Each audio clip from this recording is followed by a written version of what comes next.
Hello കൂട്ടുകാരെ, എല്ലാവർക്കും നമസ്കാരം. നമ്മുടെ ഇന്നത്തെ കറി തക്കാളി ചാറുകറിയാണ്. അതിനായിട്ട് ഞാൻ തക്കാളി എടുത്തു, സവോള എടുത്തു, പച്ചമുളക് എടുത്തു, ഇഞ്ചി എടുത്തു, കറിവേപ്പില എടുത്തു. ഇത്രയും അരിഞ്ഞ കടുക് താളിച്ച് കടുകിലേക്ക് നന്നായി കടുക് പൊട്ടിക്കഴിഞ്ഞപ്പോഴത്തേക്ക് എണ്ണയിലേക്ക് നന്നായിട്ട് വഴന്ന് കിട്ടാനായിട്ട് ഇട്ടു. അപ്പോൾ അത് തക്കാളി, സവോളയും പച്ചമുളകും എല്ലാം നന്നായിട്ട്, ഇഞ്ചിയൊക്കെ നന്നായിട്ട് വഴന്ന് വന്നിട്ടുണ്ട്. ആവശ്യത്തിന് ഉപ്പും ചേർത്തിട്ടുണ്ടായിരുന്നു. ഇനി നമുക്കിതിലേക്ക് അല്പം തേങ്ങ ചിരണ്ടി അരച്ച് ചാറാക്കാം. അപ്പം അതിനായിട്ട് ഞാൻ മിക്സിയിൽ അരച്ച് വെച്ചിട്ടുണ്ട്, നമ്മുടെ കൂട്ട് അരച്ച് വെച്ചിട്ടുണ്ട്. അപ്പം നമുക്ക് ചേർത്ത് കൊടുക്കാം കൂട്ടുകാരെ. അപ്പം തക്കാളിയൊക്കെ നന്നായിട്ട് നന്നായിട്ട് വെന്ത് തുടങ്ങിയിട്ടുണ്ട്. അപ്പം നമ്മുടെ ഈ മുറ്റത്തുണ്ടായ തക്കാളി ആയതുകൊണ്ട് നല്ല ടേസ്റ്റ് ഉണ്ട്. ഇനി അധികം ചാറാക്കണ്ട, നമുക്ക് അരപ്പ് ചേർത്ത് കൊടുക്കാം. മിക്സിയിൽ നിന്ന് ഡയറക്റ്റായിട്ട് ചേർത്ത് കൊടുക്കുക. എന്നാന്ന് വെച്ചാൽ അധികം ചാറാക്കണ്ടല്ലോ എന്ന് വെച്ചിട്ട്.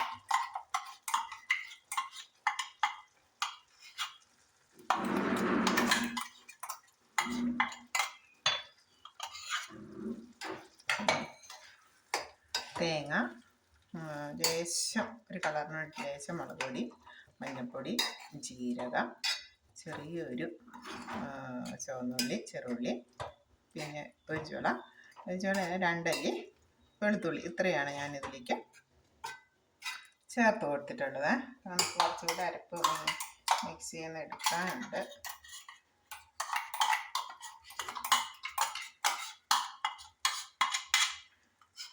ഇങ്ങനെ അധികം ചാറങ്ങ് നീട്ടി വയ്ക്കാതിരിക്കണം അതിൻ്റെ ടേസ്റ്റ്.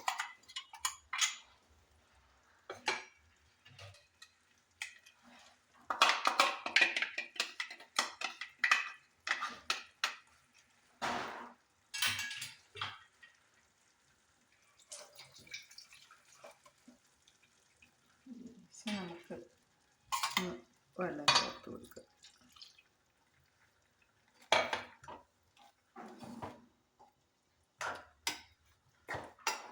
ആവശ്യത്തിന് നമുക്ക്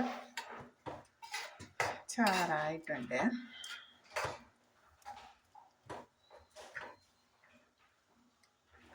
ഓക്കെ, ഇനി ഇത് തിളച്ച് വരുമ്പോഴത്തേക്കും നമ്മുടെ കറി സൂപ്പറാകും. ഓക്കെ, താങ്ക് യു കൂട്ടുകാരി, താങ്ക് യു.